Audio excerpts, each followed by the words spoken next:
when in the course of human events it becomes necessary for one people to dissolve the political bands which have connected them with another, and to assume among the powers of the earth the separate and equal station to which the laws of nature and of nature's God entitle them, a decent respect to the opinions of mankind requires that they should declare the causes which impel them to the separation. We hold these truths to be self-evident, that all men are created equal, that they are endowed by their Creator with certain unalienable rights, that among these are life, liberty, and the pursuit of happiness. That to secure these rights, governments are instituted among men, deriving their just powers from the consent of the governed, that whenever any form of government becomes destructive of these ends, it is the right of the people to alter or to abolish it, and to institute new government, laying its foundation on such principles and organizing its powers in such form as to them shall seem most likely to affect their safety and happiness. Prudence indeed will dictate that governments long established should not be changed for light and transient causes. And accordingly all experience hath shown that mankind are more disposed to suffer, while evils are sufferable, than to right themselves by abolishing the forms to which they are accustomed. But when a long train of abuses and usurpations, pursuing invariably the same object, evinces a design to reduce them under absolute despotism, it is their right, it is their duty, to throw off such government, and to provide new guards for their future security. Such has been the patient sufferance of these colonies, and such is now the necessity which constrains them to alter their former systems of government.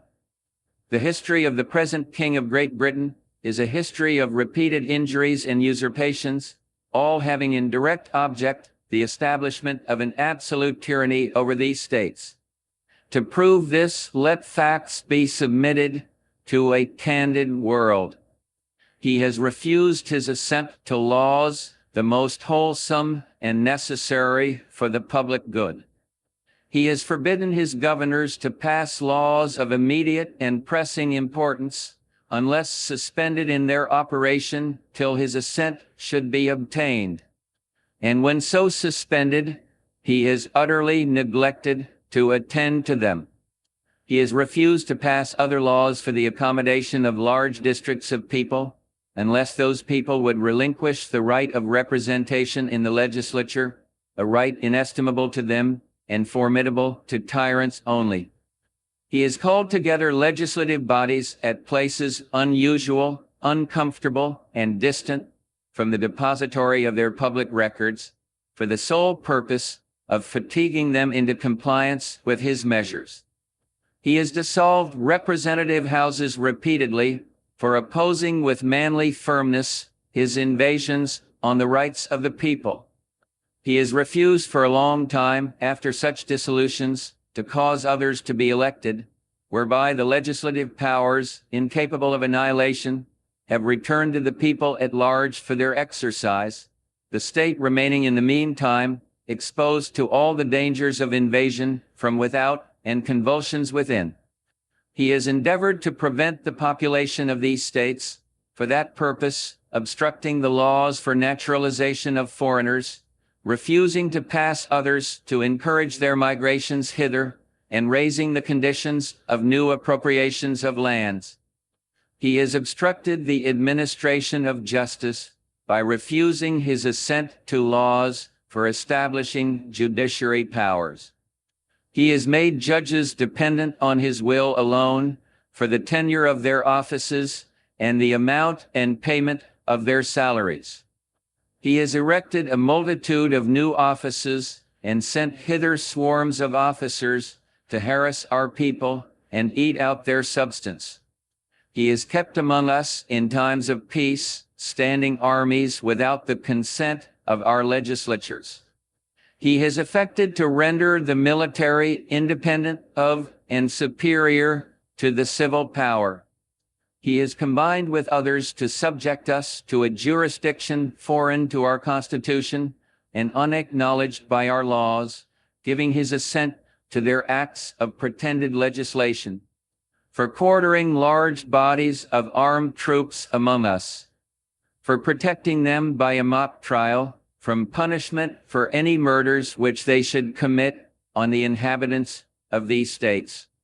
for cutting off our trade with all parts of the world,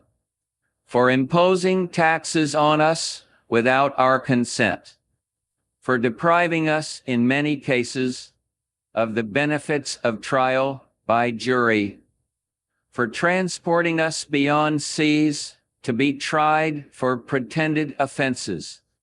for abolishing the free system of English laws in a neighboring province, establishing therein an arbitrary government, and enlarging its boundaries so as to render it at once an example and fit instrument for introducing the same absolute rule into these colonies,